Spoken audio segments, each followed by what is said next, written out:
welcome to the 905 podcast and this Thursday's 905 Roundup. My name is Roland Tanner. I am Joel McLeod. And we have a packed lineup. So we're going to keep it short and sweet on each story because we've got a long list of things to talk about.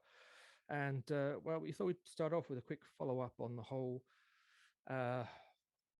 Oakville teacher dress code issue from a few weeks ago. I'm trying to put that in the least inflammatory way possible. Fiasco is more like it. Yeah. So Joe, what's going on there? Yeah. So if you've been following this story, it's discreetly and quietly in the Toronto Star. Kirsten Rochery posted a story on the weekend, basically stating that the Halton District School Board, after their deliberation and review of the situation, basically came back and said that they cannot institute a dress code for this for their employees, their teachers, to dress appropriately and perhaps modestly or just practically in the workplace. I'm going to call kind of BS on this because the rationale was it could infringe on the freedoms of trans, LGBTQ, other denominations to dress appropriately or according to their beliefs or who they are. And I understand wanting to respect people's differences and allow them to dress appropriately, but the story stems from the fact that the teacher in question in a shop class at an Oakville high school was dressed rather inappropriately.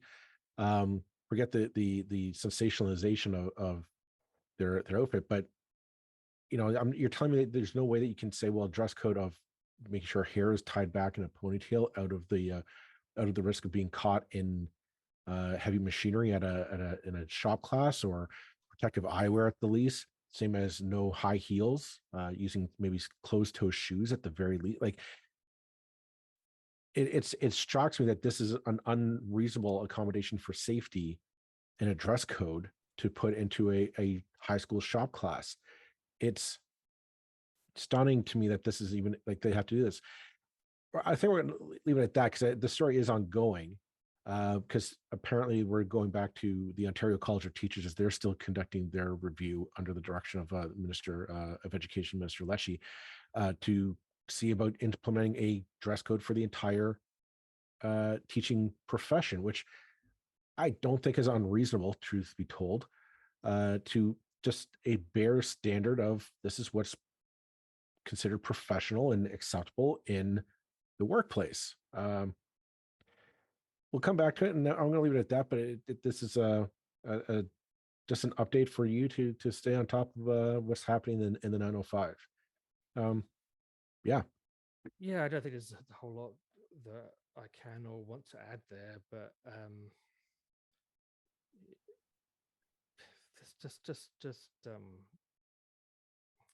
I hate saying phrases like common sense because it's such a lazy statement. But there are obviously limits on what we can and can't wear in every avenue of life. We can't go into a workplace stark naked. So we can't go in wearing, so where that line is something that is a normal part of discussion in society. And if the point you made, if the school board can't do this, then what really is the point of the school board is kind of an issue that it's come up in a variety of different ways. And it's like, right. This kind of stuff is better handled at a provincial level anyway. The school board clearly can't handle it. Fine, then do away with these school boards that just reinvent the wheel in every municipality across the province. There's no point.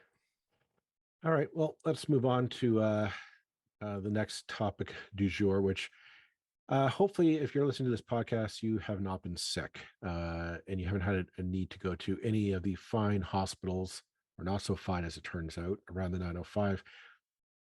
This is something that we kind of been putting off for a while because it's a snowball of crises that just, as soon as we seem to kind of get a handle on understanding some of it, it turns over, and there's a whole other aspect of it that is just overwhelming. And we're talking about the basically the collapsing state of our province's healthcare system. We're basically, the only way I can sum it up in as general a statement as possible is that our healthcare system is collapsing. It is falling apart. It is no longer working. Whether that's the previous Liberal government's fault for not funding enough, or before that, the Mike Harris, Ernie Eves Conservative government for slashing the healthcare system entirely, or the NDP government before that. Quite frankly, I don't care. This government is the one on the watch. This is the one who's responsible for making sure that the system works when we need it to work. And they are not doing it. They're failing everyone in this province in spades. I have no idea what their motivation is. I don't care what their motivation is. What they're doing to the healthcare system in our province is an atrocity to all of us, and we should be absolutely furious about it. Basically, from what I understand, is we don't have enough healthcare workers, nurses, and other special, and especially those specializing in various forms of care, to staff, basically our emergency rooms, our operating rooms, or our ICU units around the province, and we're shutting them down. Like, what the fact that we're shutting down hospitals while, and we're hearing about COVID cases starting to creep back up. They're starting to rise back up, and we're now flirting with the idea of bringing back mask mandates. But we're not going to do that, because God forbid that might actually help public health. It infuriates me to no end, because there are ways, like, we have the money. We know that we have the money to invest into healthcare. The government posted a $2.1 billion surplus, and we know that the federal government is willing to fork over even more money into our healthcare system, provided that this government provides assurances and guarantees that money will go into public health. They're not willing to do that. They just want, they want the money to put into, I don't know, more of a slush fund, what they did with the COVID money that the federal government handed over. It infuriates me just that this is being let to happen in Ontario. Is completely shocking to me. Yeah. What can we add? I don't know, what did we expect when we voted for this government for a second time? When the opposition parties allowed this government to win for a second time by their complete ineptitude in the face of a government that was, before the most recent election, utterly morally and intellectually bankrupt, and being able to land a single punch on this government that killed our relatives in long-term care through just absolute callous disregard. And now that they've won a second election, the gloves are off everywhere, and they're willing to spend money. They're willing to cut gas taxes. That's spending money. They're willing to reduce developer fees. That's spending money, because that money still has to be spent. They're willing to write checks to parents to spend on whatever the hell they want for so many $100 million, $350 million odd worth of checks just going to parents, just because. They're willing to spend money on their priorities, which are bribes, basically a legal form of backhander. I'm not saying they're illegal, but province can do what it wants. And meanwhile, we're losing staff from healthcare, because who the hell would want to work in that kind of environment? Well, they're not thanked. They're not appreciated. I mean, at what point did our current Minister of Health, or our current Premier, ever go to a hospital and just shake a nurse's hand and say, thank you for all the work that you did during COVID? Thank you for keeping, literally keeping those of us alive who are able to make it. Thank you. And even if they did, it would be pretty shallow in my view. Well, at this point, yeah, came with a pay rise, a big freaking pay rise. The people who've been on the front line of this thing are all the most traditionally abused professions, or people in professions that are notoriously hard. Mhm. Blue collar workers in transportation and factories, healthcare workers, on the front, literally on the front line of the pandemic, teachers and education workers who couldn't stay home, who are every day Who kept the system running. And this is how this government thanks them, by saying, well, I'm going to hoard all my money. I'm not giving you a dime. What angers me the most is the hospitals that have a shortage of nurses. They've been resort to go to these private nursing agencies that cost more to hire a nurse, because those agencies have their own overheads. They have to, office expenses. There's a whole administrative staff that goes behind hiring one nurse, and they're hired to come in. It's incompetence to the nth degree that this keen businessman of a leader, Doug Ford, who knows how to save a buck and stretch that buck as far as it'll go. His solution is, well, I'll let all these nurses quit because I'm not going to pay them, but then I'm going to pay twice as much to hire them back. Like, who? I'm sorry, but in the private sector, you know what we do to that person? We fire their ass. Your manager gets called in and say, you cost my department double your budget, you're fired. And I mean, let's face it, Doug Ford was born with a silver spoon in his mouth, and my bet hasn't actually worked an honest day's job in his life. For him to say that he knows how to save the province money and how to get us, quote unquote, back on track, he has no idea what back on track means, what it looks like. Well, he's making enemies now in places that he can't afford to. Some people may remember the Ontario Medical Association sticking it to the Ontario Liberals with just hundreds and thousands of paid ads before the 2018 election and before, because of things that they didn't like the Liberals had done, and basically throwing their support behind the Conservatives, either tacitly or overtly. And now, surprise, surprise, the OMA is a bit annoyed because guess what? The Conservatives are lowering doctors' fees on phone appointments. Well, yeah, the OMA have a degree of financial punch that the other healthcare workers lack very often. So, the Premier making an enemy of them is probably unwise. Nevertheless, it's difficult to have a whole lot of sympathy with them. It's like, what do you think was going to happen when you backed Doug Ford, another union that should have known better? But yeah, that's probably enough on that one for now. It's a disgrace. Well, the priorities of this government are a disgrace. I can't. How many times can I say disgrace? It just is. They don't know what they're doing. It's done in a chaotic, mindless way. There's no kind of underlying logic to it other than screw anything that's public sector and give money to our friends.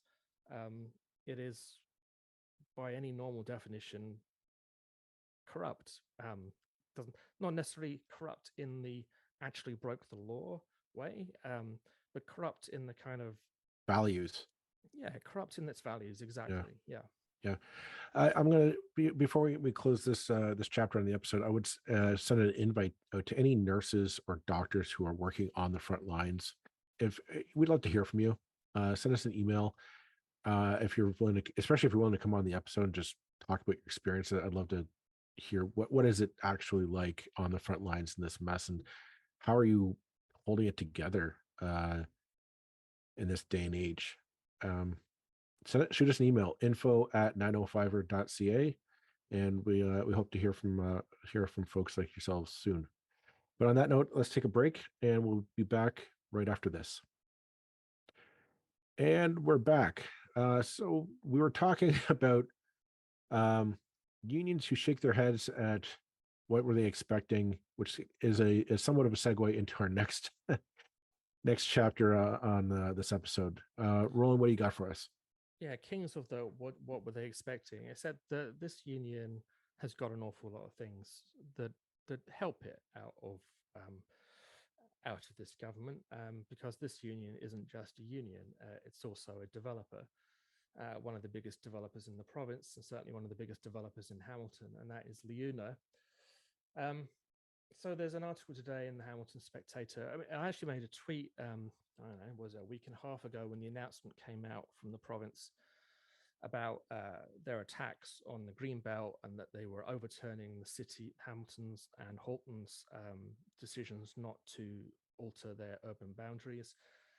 And the same day, the Hamilton Halton Home Builders Association, who are kind of the cheerleaders for everything development in the area, sent out a tweet saying, "Yes, this is great for home builders and developers, but we'd also like to see that height limit in Hamilton. We'd like to see that overturned."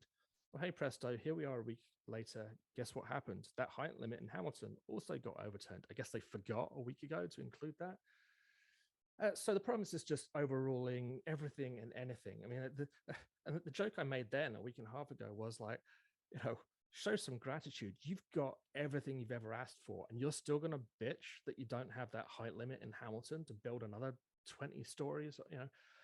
You're getting sprawl, you're getting height, you're getting missing middle, you're getting everything. Basically, the province is saying you can build everywhere, even places you didn't ask to build, because the developers never really talked about missing middle.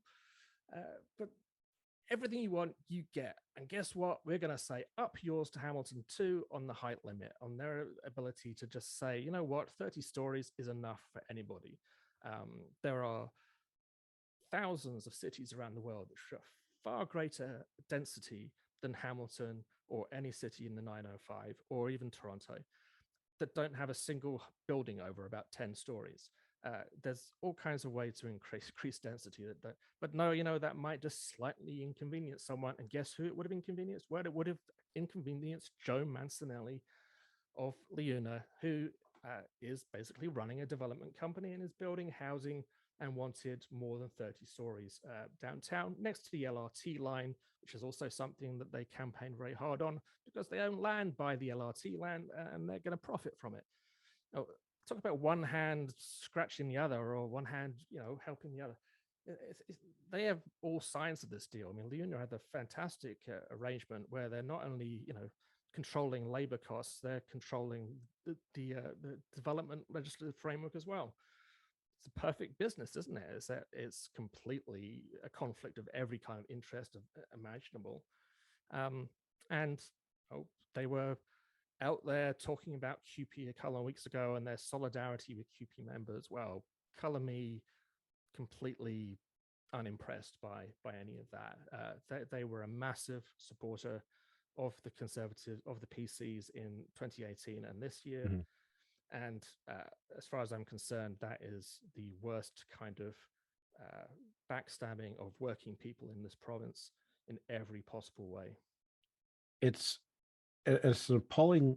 It's a sign that that these groups don't get what's going on at the grassroots in this province. In our last episode, we had on the Greenbelt Alliance to talk about. We're shifting the anger now from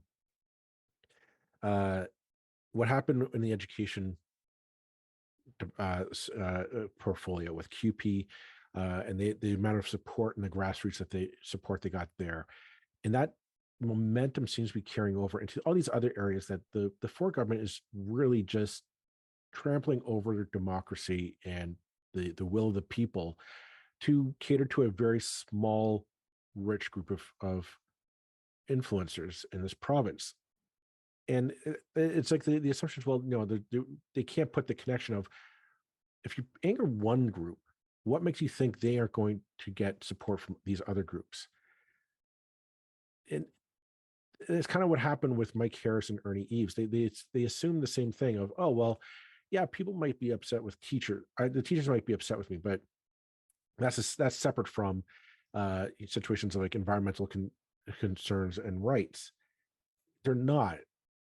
People understand this stuff is all connected. They understand, well, you can't pit us against each other. People are united in their anger of, this is not how we want to live our lives. We don't want to live our lives forced to buy homes that aren't affordable for us because somebody else figures, well, I can make a good buck on selling you stuff that you really don't need or want, to send you to a school that is going to be underfunded and crumbling. You're sending your kids to a school that's underfunded, crumbling, with people who don't want to be there because they're not being paid properly. And God forbid you get sick.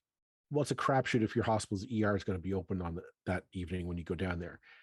People understand this is all connected. We don't want to live this way. We want a better life. We want a system that works for us, not for a select few or the people who have the premier's personal phone number. These groups are going to regret this siding with the government.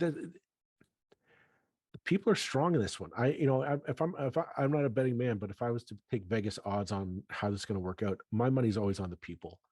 My money is always on, especially when people are this angry. Like, I have never seen the anger against this government right now is amazing. Like, you just have to throw a dart at a wall and you're going to find a reason to get pissed off at Doug Ford and his cabinet. This is not a safe place to be for a politician. This is the end of your dynasty, your legacy by the next election. If they're expecting that people's anger is going to be disappear by the end of this by the next election, no, because if things just don't work, people get angry and their memories are long. Well, I hope you're right. I hope you're right, and I hope that the opposition get their act together. All the opposition parties get their act together. Yeah, I certainly feel that anger,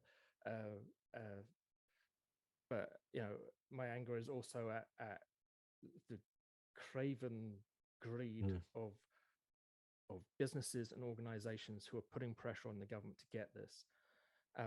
And as we're preempting actually the episode, because this episode is going to come out before our interview with in the Environment Alliance. Greenbelt Alliance, yes.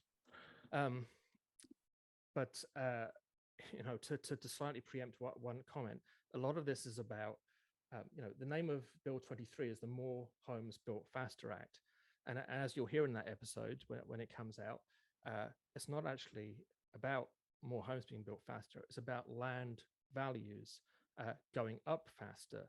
It's about taking land that speculators bought on the cheap and driving those prices up. Now, does driving prices up sound like something that will make homes more affordable to you? No, I don't think so. This has nothing to do with affordability. It's about making a buck. Yeah, we're making a buck. And speaking of making a buck, let's move on to our final quick tidbit of information for the episode, and that is, if you're a subscriber to the St. Catharines Standard, you may have noticed on the front page that living wage is now nearly $20 an hour. We've had on from the Ontario Living Wage Network, Craig Pickthorne, to discuss that issue. I'm going to say almost a year ago that we had him on, and at that point, the idea of a living wage, for those of you who don't know, is you calculate costs of rent, transportation costs, groceries, utilities, that kind of stuff in an area, and you figure like what is the bare minimum wage per hour for somebody on minimum wage on the lowest rung of society to basically make enough money that they can take care of those needs, that basic need. That's a living wage. And we're at basically in the Niagara region calculating at about $20. And that seems to be roughly in the 905 area. It varies by some cents or a dollar here or there, but I'm going to say $20 is an average. they're still at $15 an hour for a minimum wage in this province. And it's, again, I go back to this idea that this government is so incompetent in terms of how to run this economy, is that the idea of, well, we can't, employers can't possibly afford to pay somebody a living wage or more than $15 an hour, which I call bullshit on. They could, a company can pay whatever they want. They just, you tell me that Loblaws, who is able to, charge, who made billions or millions of millions in profit in a fiscal quarter, like millions more than what they expected. They're not losing money; they're making money. They can't afford to give their workers pay them $20 an hour to stock shelves or to clean up the aisles.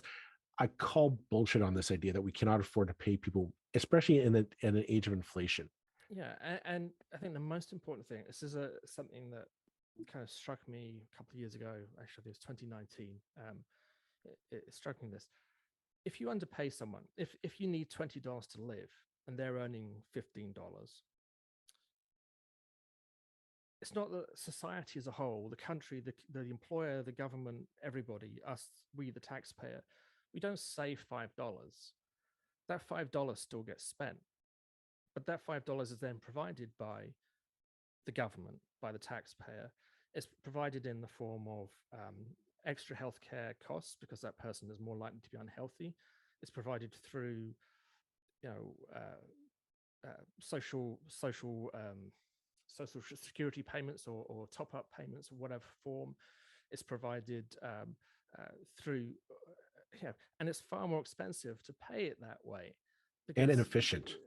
Yeah, it's more expensive, more efficient, more wasteful. It's more stupid to pay it that way. And basically, all those sums that you add up, all those extra costs that we pay to keep people earning $15 an hour rather than 20 are a subsidy, a massive, massive subsidy to employers. And overwhelmingly, it's the biggest and wealthiest employers who pay the crappiest wages. It's the Walmarts, it's the big brewery companies, it's the Amazons, it's these guys who are paying minimum wage, who earn the biggest profits, and who are being subsidized to the tune of millions and millions of dollars every year by the government to be able to get away with not paying a proper wage.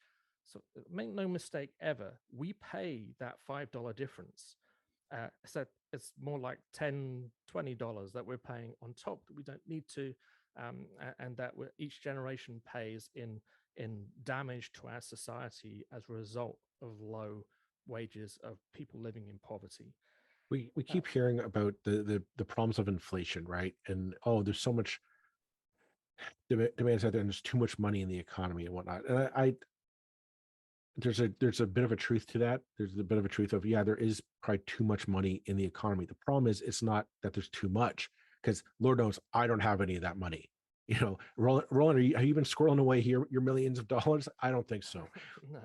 But where it's going is, yeah, it's going to the Loblaws and the Rogers and Bell Media, and like all these top tier companies that are, they're giving billions of, like, the fact of that Loblaws is able to post millions of dollars in profit on a growth, like for selling food. It sounds like, they have made a product that is just really unique. They've really marketed. It's not like an Apple iPhone or a Google smartphone or something. This is food. This is what we need to live. And you're making millions of dollars off of inflation for this. And yet we have people who can't afford, like, they're on the bottom rung. They're not able to make rent, or they have to make a choice between rent and eating healthy, properly, because we're not willing to, this government isn't willing to say, no, that's the bare minimum. There's too much money in this economy, but it's not with you or I or any of our listeners. It's with the top earners in this province, and it's that. Here's the thing: they didn't earn it. I should say they didn't work hard and develop it. They jig the system, they get their tax cuts, and they force up our cost of living. They're not building homes for us to move into. They're building these gigantic sprawling subdivisions that they sell to us for money that we can't afford. And they walk away earning millions of dollars. And they say, yeah, I'm just a businessman. Well, no, things are going to change. It's going to have to break, and some things are going to have to change. And that's ultimately what it comes down to. I guess the theme of this episode is that, the things are breaking because people are not putting up with this anymore. We aren't. We're angry. We know we're getting hosed over. We know we're getting screwed over by a system that is catering only to the rich and only to the powerful. And the only thing that we have to work with, or the only currency we have in this fight, is our numbers and our solidarity. And that's, I think, what the QP fight showed that okay, there's a strength in numbers that we can use. And we're starting. Yeah, there are strength in numbers, and this premier is a coward. Yes. He is weak. He has no intellectual basis to justify his decisions on.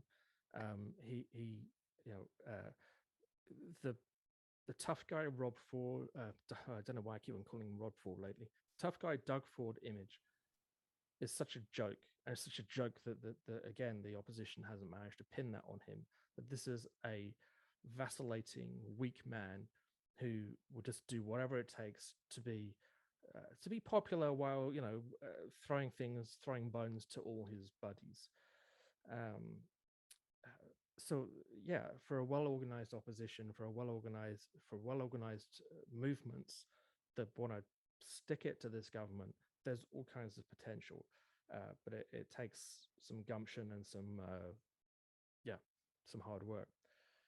Well, let's call it quits for this episode, folks. Thanks very much for listening. We'll be back next week with more of the 905er.